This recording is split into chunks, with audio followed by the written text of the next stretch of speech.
Well, the Dow and gold soaring on the heels of the Fed announcement of $600 billion in stimulus. Yet another attempt to spur the economy along. Fed President Thomas Hoenig describes this move as a bargain with the devil.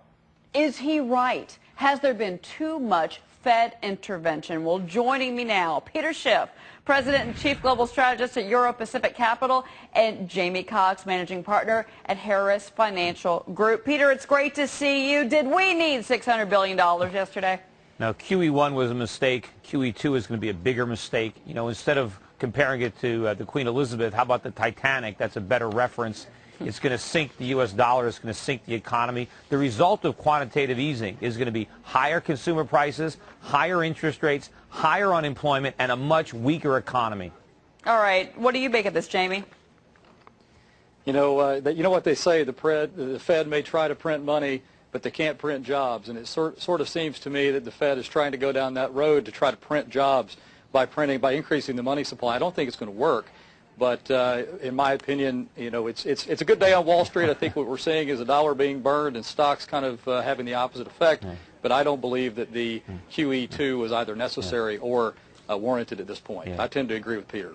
All right. Well, let me get reaction from Ben Bernanke himself, because he actually wrote, which is very rare, an op-ed in the Washington Post this morning. And I want to read you both this quote and kind of get your reaction on the other side. Here's what he said. Although low inflation is generally good, inflation that is too low can pose risks to the economy, especially when the economy is struggling. In the most extreme case, very low inflation can morph into deflation, falling prices and wages, which can contribute to long periods of economic stagnation. Peter, it sounds to me like he's warning us that we could be Japan. Well, you know, Ben Bernanke has never gotten anything right in his career, and here's no exception here. I mean, he might have got a 1600 on his SATs, but as far as basic economics, he's an F student. You know, I've made a lot of money betting against Ben Bernanke. If you want to make money, just whatever he thinks is going to happen, you can rest assured the opposite will happen.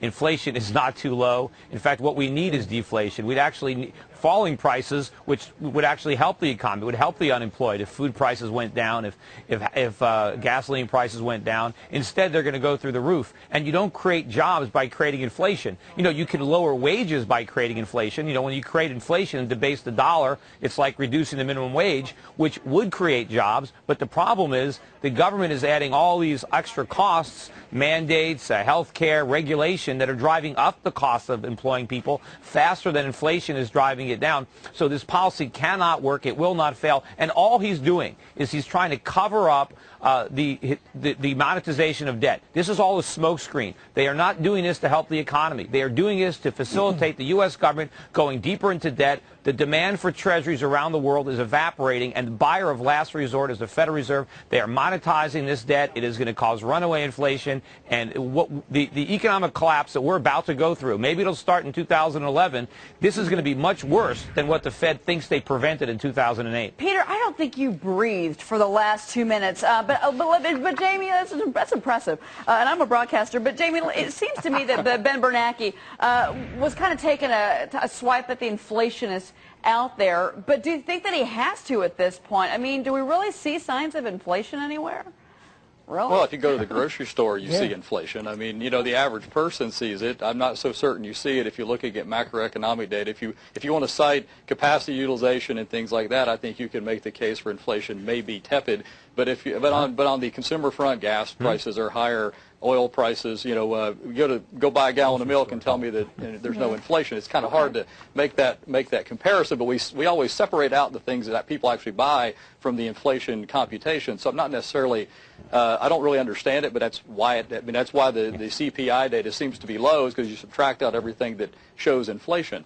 But I think for the average person out there, you know, I think the average consumer is trying to delever, and I think all the things that Peter says is true, but there's probably only one or two things that may actually be positive. If you can, you know, allow interest rates to stay low for a long time, you may be able to let people kind of delever themselves, get their balance sheets cleaned up. But that's really the only positive that I can see with all this monetization. We actually need higher interest rates. That's part of the way to resolve our imbalances. We have a lack of savings in this country. We need more savings. That's how we get more capital investments, more production, more jobs.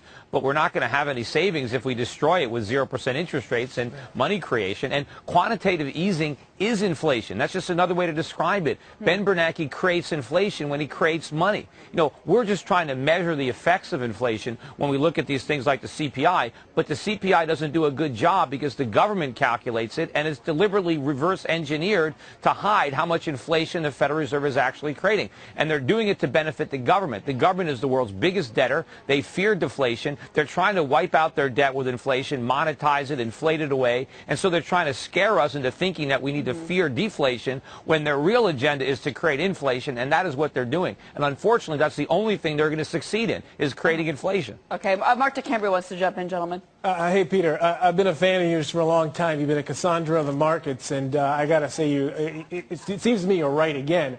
I mean, and the notion is that it seems like what Bernanke might end up doing with QE2 is devaluing the dollar, which ultimately is going to make, you know, commodities that much higher and make it that much higher for consumers to actually pay for goods and services, and make the situation worse. And as you pointed out earlier, you know, maybe we didn't even need QE1 to begin with, because it seems, you know, I was talking to my sources that at its bottom, you know, corporate profits have actually started to turn around, and, you know, and we're seeing delevering of consumers, which is not a good sign. But we're getting a leveraging up of the government, which is borrowing in the name of consumers. You know, you have these Republicans now that are just elected. Everybody's talking about tax cuts. QE2 is going to be the biggest tax hike any American has ever paid, because it's going to wipe out the savings, the cash value annuities, life insurance. It's going to wipe out the wages of every American who works for dollars. This is going to cause a huge decline in their standard of living. This is taking money out of the pockets of American savers and American consumers